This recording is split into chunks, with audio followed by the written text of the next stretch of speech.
3 தொகுதிகள் யாருக்கு என்பதில் முடிவு எட்டப்படாததால் காங்கிரஸ் திமுக கூட்டணி முடிவு செய்யப்படுவதில் இழுபறி ஏற்பட்டிருக்கிறது. விவரங்களுடன் செய்தியாளர் இளமுதன் இணைந்திருக்கிறார். இளமுதன், விவரங்களை பதிவு செய்யலாம்.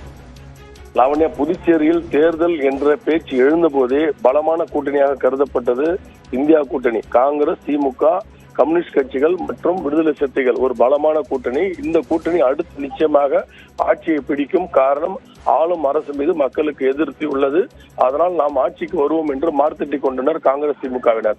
ஆனால் தேர்தல் பேச்சுவார்த்தை என்று வந்தபோது முதலிருந்து இவர்களுடைய பேச்சுவார்த்தையில் எந்த ஒரு முன்னேற்றமும் இல்லை. தொடர்ந்து தோல்விதான் தழுவியது. நேற்று இரவு 12 மணி வரையிலும், அடுத்து இன்று அதிகாலை 3:30 மணி வரையிலும் நடைபெற்ற கூட்டத்திலும் எந்த ஒரு முடிவும் எட்டவில்லை.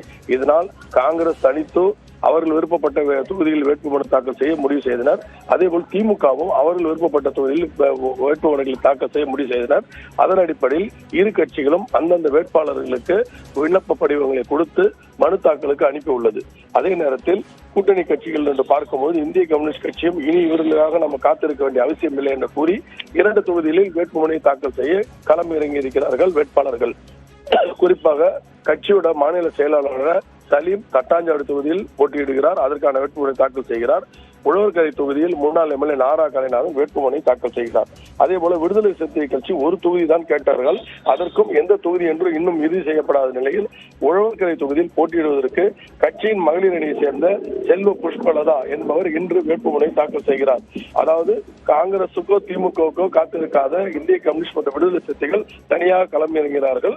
காங்கிரசாரும் திமுகவும் தனியாக களம் இறங்கினார்கள். இதில் குறிப்பிட்டு சொல்ல வேண்டாம், காங்கிரசினர் வைத்திலிங்கம் தட்டாஞ்சாவடி தொகுதியில் முதலமைச்சர் ரங்கசாமி எதிர்த்து வேட்புமனை தாக்கல் செய்ய இருக்கிறார். அதே போல நாராயணசாமி தொகுதி முடிவாகும் முன்னாள் முதலமைச்சர் நாராயணசாமி நெல்லித்தோப்பு தொகுதியில் போட்டியிட வேட்புமனு தாக்கல் செய்கிறார்.